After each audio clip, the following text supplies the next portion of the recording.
Alright, ayan mga master, update po tayo tapos ng ating bagyo. Alright.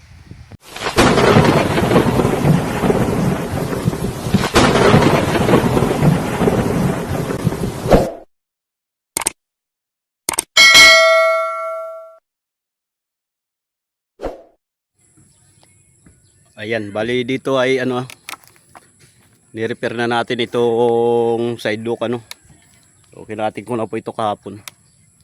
Ayan. So idadatig natin tong isa.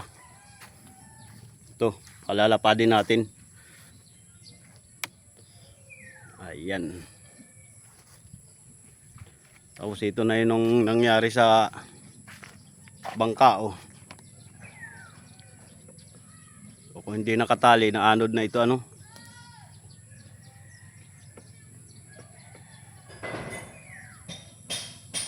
bumaba na siya ng kusa.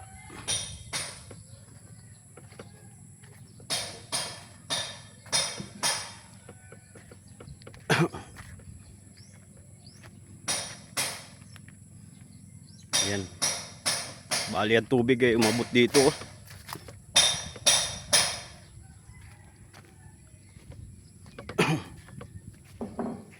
Ayan, hanggang dito yung tubig.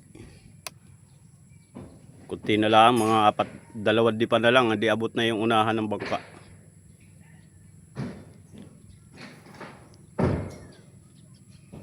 Ayan, ibinaba na siya.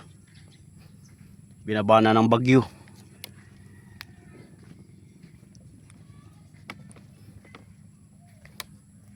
So pag ito ay tumaib, lulutang na ito.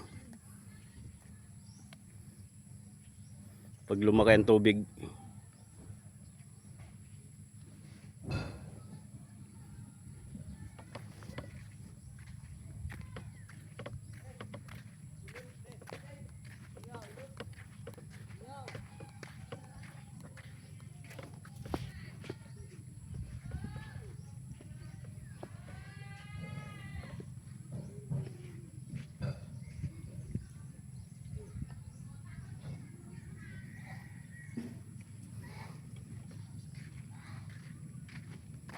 Lipat tayo sa kabila.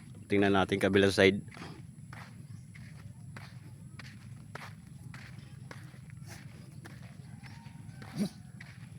Malalaki na yung aming ikinalang dyan na kahoy. Yun na din. Bali wala yung kalang namin. Talagang hinugot siya ng tubig.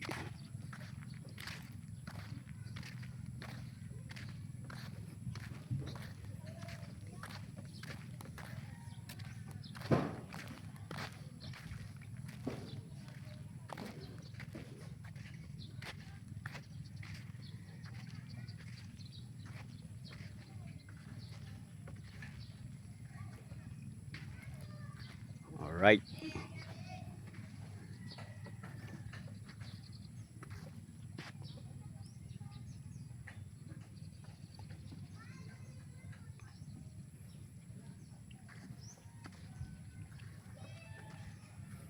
Hinugot siya ng tubig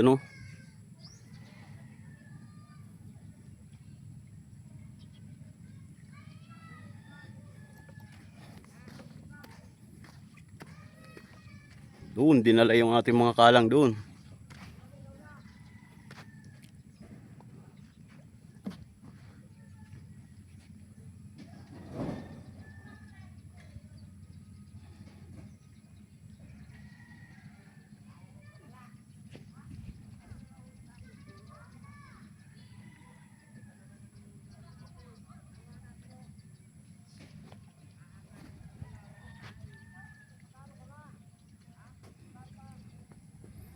Tignan natin yung harapan mga master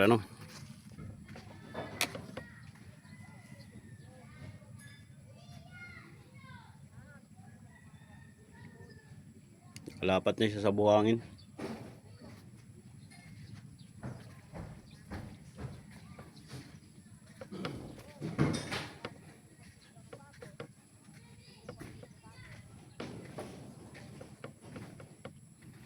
Yan ang tubig hanggang dito.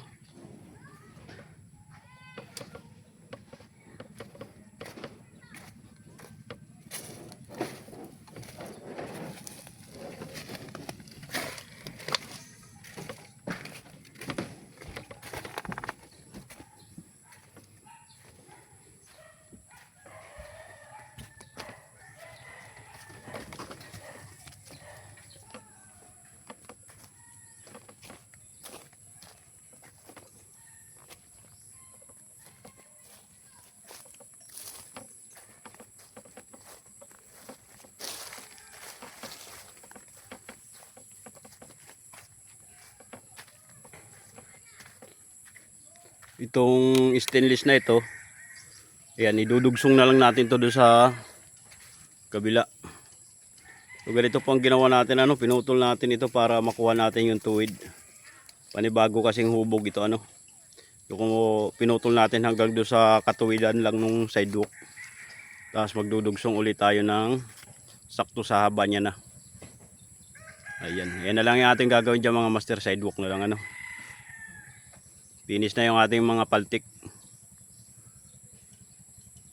Yung dalawa na lang ang lalagyan natin ng design, yung dalawang pakuko. Yun na lang ang ating lalagyan.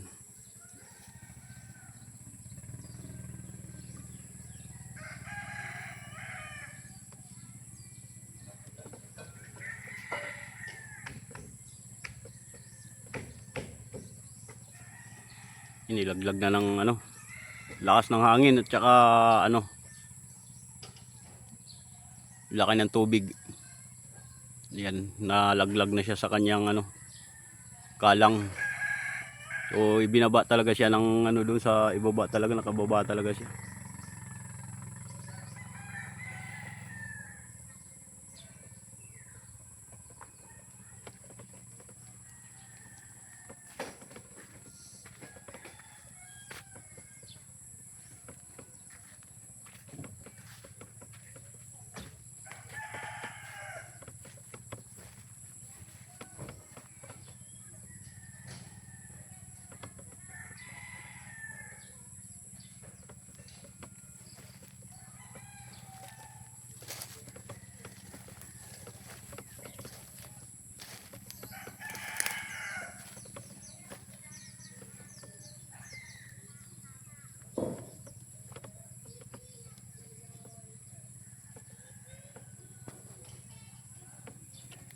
Alright.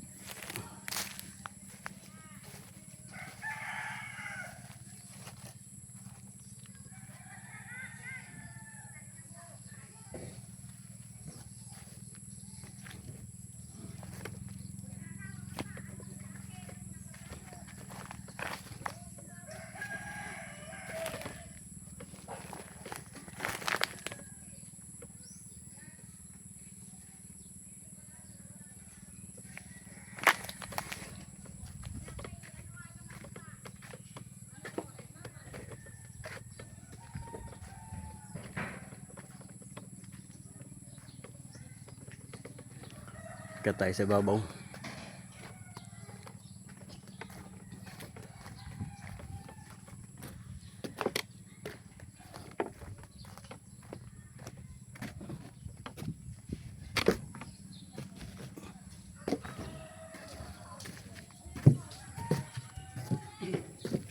Pakalagkod ka kuya?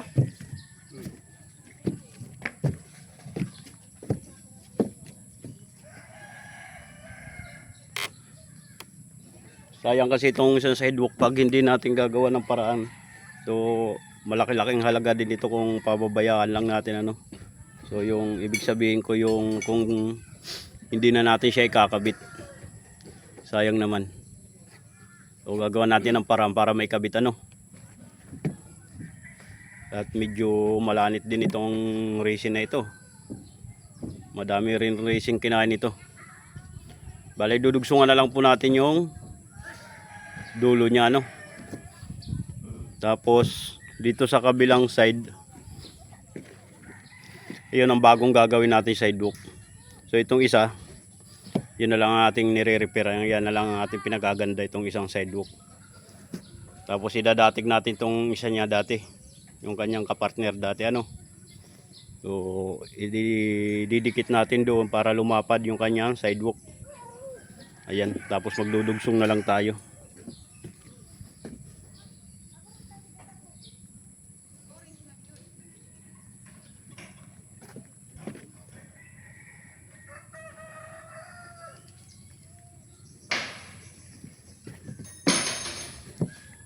So ayun na lang ang ating tatapusin dito mga master Naghihintay lang tayo ng ating chemical, yung resin natin At ngayon lang nagkaroon ng biyahe dito. Ayan. O, pagka finish ng ating sidewalk, ayan na, talagang ilalabas na ito dito, ano. Dahil nasa baba na naman siya. Pag lumaki ang tubig, lutang na po ito. Madali na po itong hilain. Sasabit lang ng konti itong unahan. Pero ito lulutang na. Ayan, di na tayo rin nahirapan pagbababa. Ibinaba na siya ng bagyo.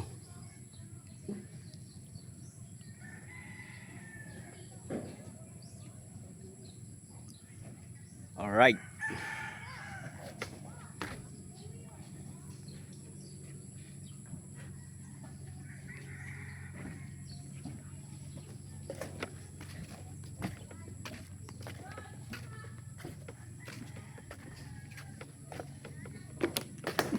Pasok tayo sa loob.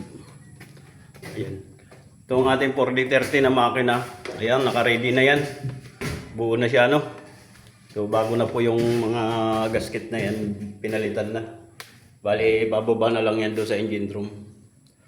Pwede na po yan. Alright.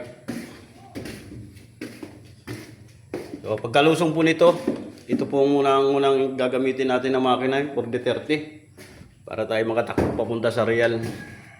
Ngayon, doon naman tayo magkakabit ng malaking makina. Biit ang ating ikinakabit dito sa sentro.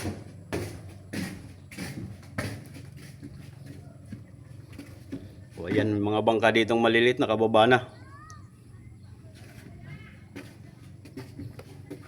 So madaming nasira din po dito kabahayan, tapos itong seawall giba din. Alright.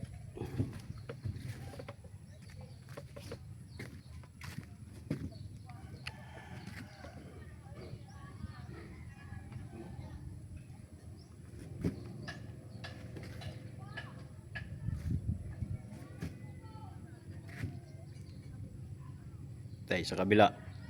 Yan.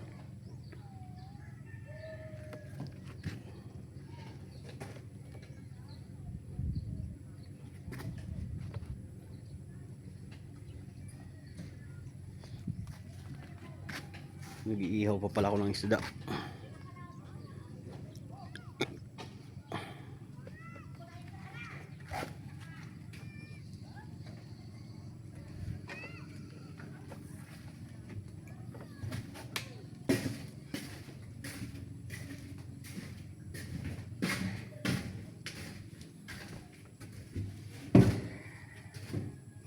Ito pa yung ating mga salamin na pangkabit, oh.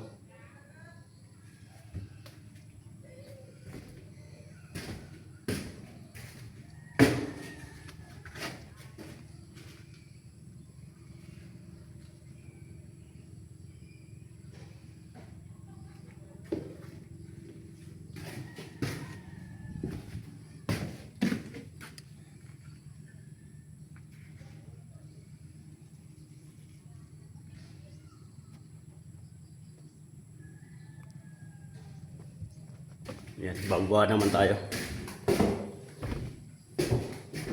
Ito lang po yung ating update ngayon mga master, dahil wala pa tayong chemical. Alright. Yan, nalagyan na natin ng forma rin dito sa kabilang palangoy, kumpleto na ito. Ayan, medyo pakakapalin lang natin yung na yan, paltik na yan, at kulang pa sa kapal yan, at naubusan tayo ng chemical. Tapos nagkataon naman na nagkaroon ng bagyo, kaya hindi agad tayo na-delivera ng chemical, Ayan, medyo tayo ngayon, waiting, pahinga muna tayo.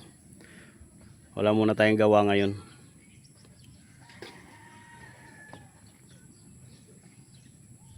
Alright. Sidewalk na lang ako lang mga master.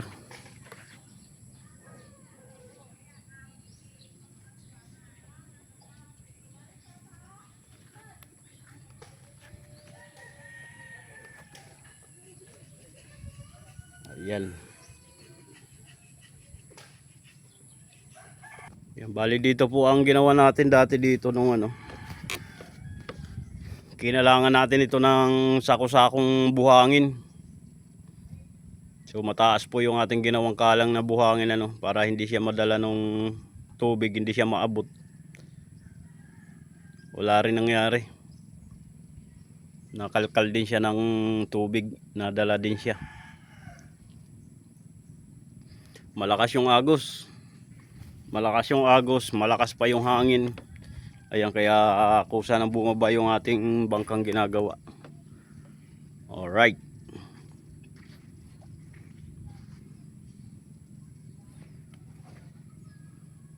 So, akala ko nga po ito'y nabasag na itong ating bangka dito sa ilalim dahil lalaki po ng alon, tas malakas yung hangin. So idilulutang po itong puwit ngayon. Pag nawawala po yung ating alon, bumabagsak po siya bigla, lumalagapak po talaga. So akala natin nabasag dahil puno na ng tubig sa loob. So nagdaan po dito sa ang tubig dito sa guyakan. Ayan, sa dinadaanan ng propeller, yung dalawang guyakan ang dinaanan ng tubig. Tsaka dito sa may salalak. Alright, wala namang basag po yung ilalim. So ayan. So hindi pa nakakalusong, tinisting na hindi man lang siya nagkagasgas. Ayan, ganyang katigas yung fiberglass pag nasa tamang kapal po pero pag manipis, wala din.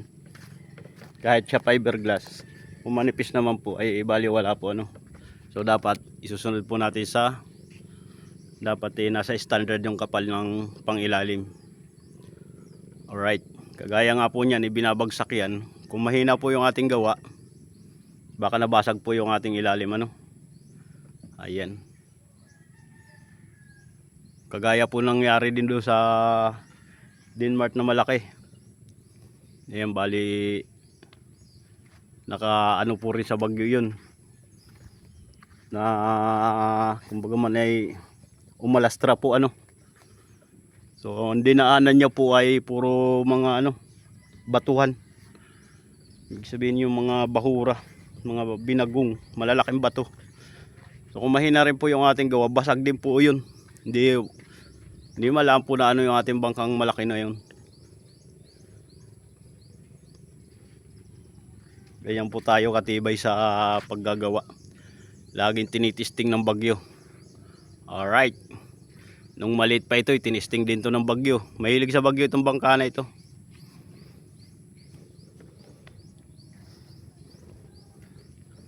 Ang taga-testing sa ating gawa ay panahon, kalikasan. Kung matibay yung ating gawa. Ayan. Dahil kung ito po ay kahoy mga master, dinadakdak siya ng hangin at saka yung tubig, baka po ito'y sira na baka po ito'y hiwa-hiwalay na. Ayan.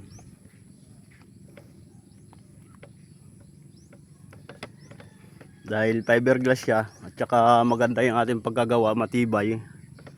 So okay lang po sa kanya. Bali wala po Ayan. Talagang nung dito, napakalakas po talaga ng hangin, ulan, tapos tubig lumaki. Ayan.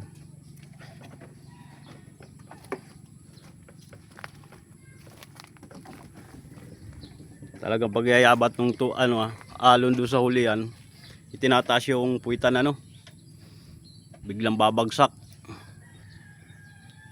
Ayan, bali wala naman doon sa kanyang pang ilalim. Di man lang na yung ilalim nito.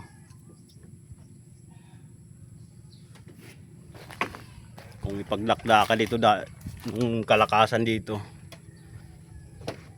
Bali ang binabagsakan pa nito mga master na yung ating kalang na tablon na nasa ilalim. Hanggat naanod na lang yung tablon. Ayan, di man lang nabasag yung ating pangilalim. Papakita po natin pag pag naitaas natin itong ilalim para makita nyo po yung di man lang po nagasgasan ng ating fiberglass.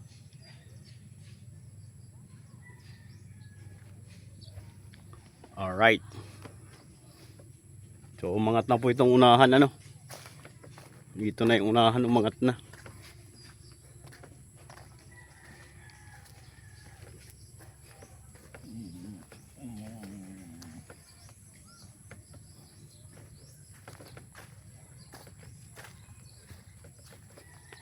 Ayan, nakaangat na po dahil bumaba na doon sa hulihan.